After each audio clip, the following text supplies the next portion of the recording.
Location जे आहे ते म्हणजे आपण हे हॉटेल पाहू शकता. आपल्या समोर या साईडला ते हॉटेल आहे. ओम नमः शिवाय. तर जय महाराष्ट्र मंडळी, मी आहे आता मालवणमध्ये आणि कसाल मालवण या ठिकाणी आपण महाराष्ट्रातलं सगळ्यात मोठं स्फटिक शिवलिंग बघायला आलेलो आहे.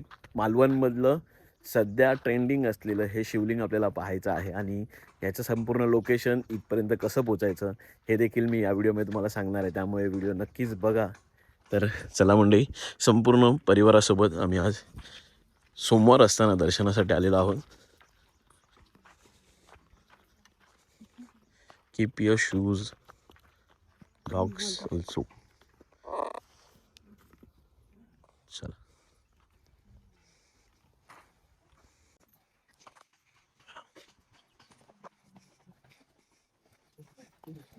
तर चला मग आता आपण जाऊया वाल्यमुखी स्फटिक शिवलिंग मंदिराच्या गाभाऱ्यात आणि देवाचं दर्शन घ्यायला. इकडची एक वाईब आहे ना, खरंच खूप वेगळी आहे आणि इतकं शांत वातावरण आहे. खरंच खूप शांत आहे. आलो आहोत वायव्यमुखी स्फटिक शिवलिंगाच्या मंदिरात. हे मंदिर मध्ये आत शिरल्यावर तुम्हाला ही सुंदर अशी सुबक मूर्ती ज्याच्यावर स्फटिकाचं शिवलिंग आहे तुम्ही पाहू शकता. रुद्राक्षाच्या माळा आणि खूप साऱ्या फुलांनी सजवलेली शिवलिंगाची मूर्ती आणि त्याच्या बरोबर मागे नाग आहेत, पंचमुखी नाग आहे. खरंच खूप भारी वाटतंय. ते खरंच दूर आहेत पण असं बघायला वाटतंय की ते पिंडीवरतीच आहेत म्हणून. अतिशय सुंदर असं इथे वातावरण आणि मन हरवून टाकणारं हे सगळं हे आहे. ओम नमः शिवाय. नमः हर शंकर शिवाम शंकर शिव शंकर शिव शंभो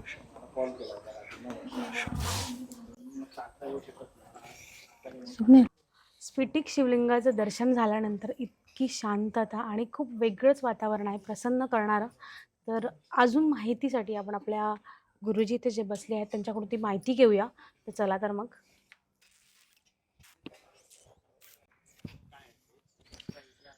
तर गुरुजींना आपण माहिती विचारूच. त्याचपूर्वी जसं आपण मागणं जे पंच सर्प बघितलं तर हे आहे, हे इकडचं जागेवालाही असू शकतं आणि असू खरंच शकतं ना, ते आहे जागेवालाही जागेवाला आहे ते आहे ते इकडचं. म्हणाले. आणि हे बघा संपूर्ण पॉइंट आहे मागे.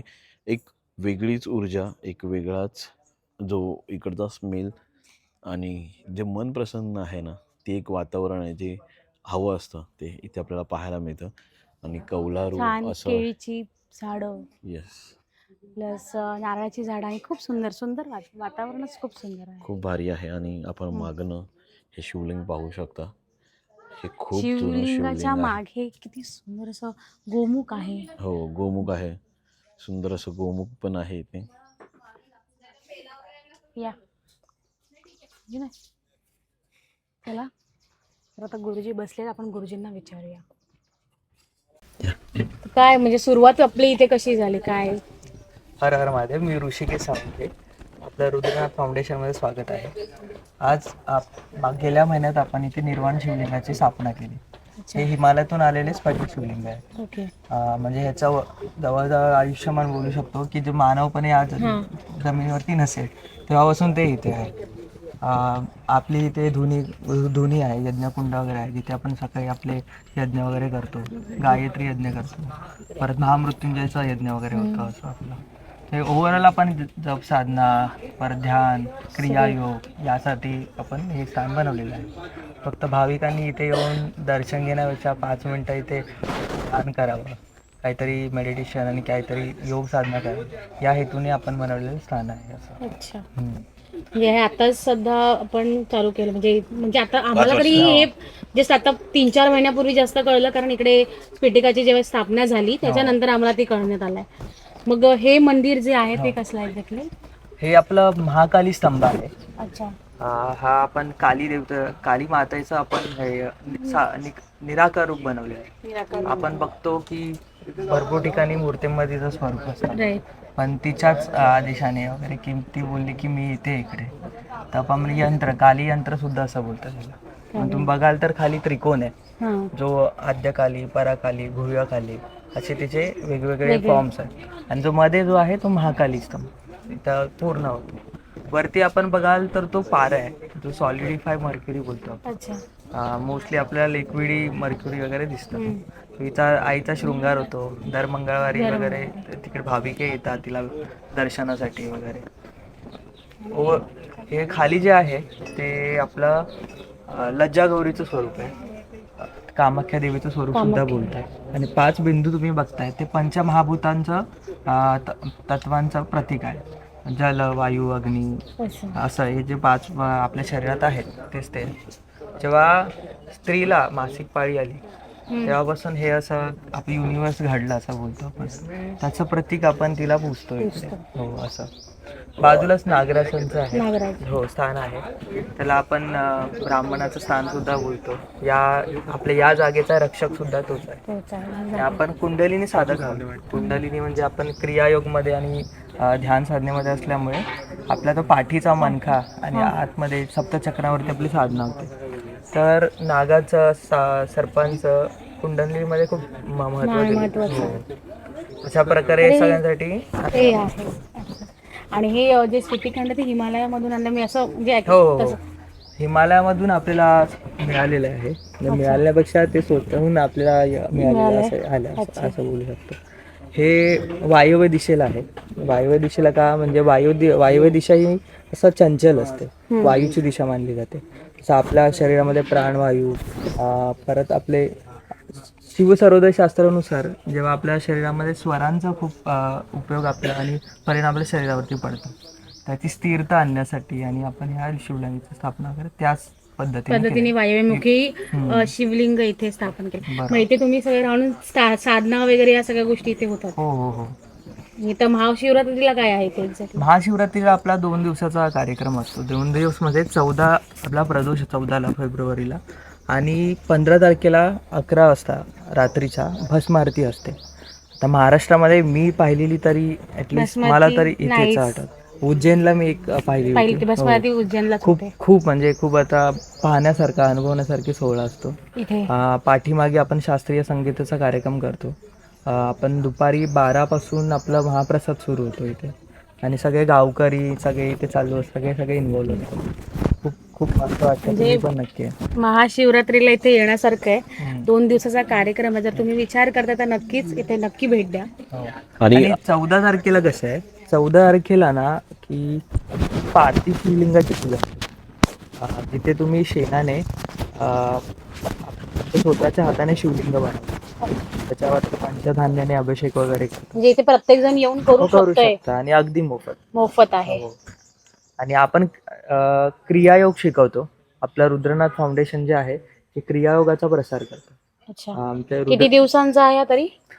क्रियायोग हा 2 दिवसाचा शिबिर आहे. आपण जेव्हा कळवतो आपण आता आम्हाला जेव्हा वेळ मिळतो तेव्हा आपण शिबिर आयोजित करून त्यांचं रजिस्ट्रेशन करून लोकांना रजिस्ट्रेशन ना आपण सगळं अगदी मोफत आहे. सगळं मोफत आहे. म्हणजे 2 दिवसाचं शिबिर करण्यासाठी आपण कधीही येऊ शकतो. काही वेळ असतो त्याचा? वेळ म्हणजे कसं तुम्हाला सांगतो. त्यासाठी तुम्हाला पहिलं आपल्या इंस्टाग्राम चॅनलवरती आपलं रुद्रनाथ.फाउंडेशन याच्यावरती इंस्टाग्राम चॅनल आहे, त्याच्यावरती मोस्टली आपण अपडेट देतो की या तारखेला आपलं शिबिर आहे. त्यासाठी कोणी येणार ते रजिस्टर करतात, मग आपण त्यांना ग्रुपमध्ये ऍड करतो, मग त्यांना बोलवतो. मोस्टली शनिवार रविवारी सकाळी 6 ते 12 मध्ये शिकवलं जातं. दिवसाभराचा उपक्रम कसा असतो म्हणजे आपला शिवलिंगाचं म्हणजे ओपनिंग आपलं जे आहे सकाळी मंदिर ओपन होतं आणि बंद व्हायचा टाइम थोडासा आपल्या यांना सगळ्यांना सांग व्ह्युअर्सला जे येणाऱ्या काळामध्ये आपल्या दर्शनासाठी येतील शिवलिंगाच्या. सकाळी आपला 4:30 पहाटेचा ब्रह्ममुहूर्ताला आपला दिवस सुरू होतो. इथे रुद्राभिषेक होतो. सकाळी रुद्रपाठ केला जातो. आपण जेव्हा अभिषेक करतो तेव्हा रुद्रपाठ होतो. त्यानंतर इथे गायत्री यज्ञ केलं जातं. गायत्री यज्ञामध्ये नंतर महामृत्युंजयाचा यज्ञ होतं. त्यानंतर मग देवांना, आपल्या स्थानिक देवांना, परत आपले वैदिक देवांना आहुती समर्पित केली जाते आणि असा कार्यक्रम चालू असतो. मग दिवसभर आपली भाविक येतात. सकाळी 8 वाजल्यापासून ते संध्याकाळी 8 वाजेपर्यंत हे आपल्या भाविकांसाठी मंदिर खुलं असतं. आणि आपली संध्याकाळी 7 वाजता आरती असते, धूप आरती असते. ती तर तुम्ही अगदी पाहण्यासारखी असते. मी नक्कीच येऊ पुन्हा एकदा. पण खरंच इकडे वाईब्स आणि खूप छान आहे, शांत आहे. आणि एक मंदिरासारखं इथे खूप वाचलं गेलंय. तर तुम्ही इथे असाल जवळपास तर नक्की या. आणि जसं गुरुजींनी आपल्याला बरीच माहिती सांगितली आणि खरंच इकडे येण्यासारखं आहे. चिमण्यांचा किलकिलाट 4:30 वाजल्यापासून सुरू होता, पण आपल्या भाविकांसाठी 8 ते 8 आणि संध्याकाळी 7 वाजताची आरती मिस नाही करायची आहे. आमची यावेळी मिस झाली आहे, पण पुढच्या वेळी मिस होणार नाही. जेव्हा केव्हा मी इथे मालवणमध्ये येईन तेव्हा नक्की ही आरतीला मी व्हिजिट करेन. आणि हे मागे जे देवीचं स्थान होतं ते गुरुजींनी सांगितलं, हे स्थान देखील बघून घ्या. त्याचबरोबर आपण थोडंसं पुढे जाऊया. आणि हे महाकालीचं देवस्थान आहे. हो, महाकालीचं देवस्थान आहे जसं गुरुजींनी आणि मगाशी सांगितलं. शृंगार बघाल तर पायात छान असे पैंजण फुलं आणि हा महाकाली देवीचा. येस, आणि बाजूला आपण बघू शकता पंचमहाभूतांचं जे आहे ते देखील हे केलेलं आहे. जसं गुरुजींनी मगाशी आपल्याला सगळं सांगितलं, ह्याच्याविषयीची जास्तीत जास्त माहिती सांगितली. ही संपूर्ण जागा एकदम भारी आहे, नक्कीच बघण्यासारखी व्हिजिट आहे. हे बघा, इकडनं संपूर्ण हे शिवलिंग कसं दिसतंय, जिकडनं पाहावं तिकडनं इतकं भारी वाटतंय ना, तोड नाही आहे. तर चला मंडळी, आपण आता परतीच्या मार्गावरती निघूया. लोकेशन जे आहे ते म्हणजे आपण हे हॉटेल पाहू शकता. आपल्या समोर या साईडला ते हॉटेल आहे, चिकू सावली हॉटेल. या चिकू सावली हॉटेलचा हा बोर्ड आपण बघू शकता. या बोर्डवरनं आपल्याला या साईडला आतमधल्या डिरेक्शनला जायचं आहे. आतमध्ये गेल्यानंतर उजव्या हाताला आपल्याला तिथे हे स्फटिक शिवलिंग पाहायला मिळतं. हे आहे इकडचं लोकेशन. मी गुगलवरपर्यंत, तुम्ही गुगलच्या साह्याने तुम्ही इथे चिकू सावरवाडी नाही, सावरवाड हे त्याचं गाव आहे इकडचं. सावरवाड हे गाव आहे आणि चिकू सावली हे इकडच्या हॉटेलचं जे लोकेशन आहे. मी गुगलची लिंक इथे मी तुम्हाला टाकतो, त्या लिंकवरती तुम्ही डिस्क्रिप्शनमध्ये बघा. जर तुम्ही इथे कसाल मालवण या रोडला असाल तर नक्की या मंदिराला भेट द्या, कारण खरंच सांगते खूप अविस्मरणीय अनुभव आमचाही होता आणि तुमचाही असेल. आणि खूप सुंदर असं वातावरणात हे उभारलेलं मंदिर आहे आणि ते खूप पाहण्यासारखं आहे. शिवजींचं स्फटिक जे आहे ते खूप जुनं आहे आणि एक वेगळीच वाईब आहे. आणि ही वाईब आम्ही अनुभवली आहे, तुम्ही देखील अनुभवा. आणि आपल्या चॅनलवर नवीन असाल तर चॅनलला आत्ताच सबस्क्राईब करा आणि शेअर करा आणि बेल आयकॉन दाबायला विसरू नका, जेणेकरून येणारे लेटेस्ट अपडेट तुमच्यापर्यंत पोहोचतील. जय हिंद, जय महाराष्ट्र.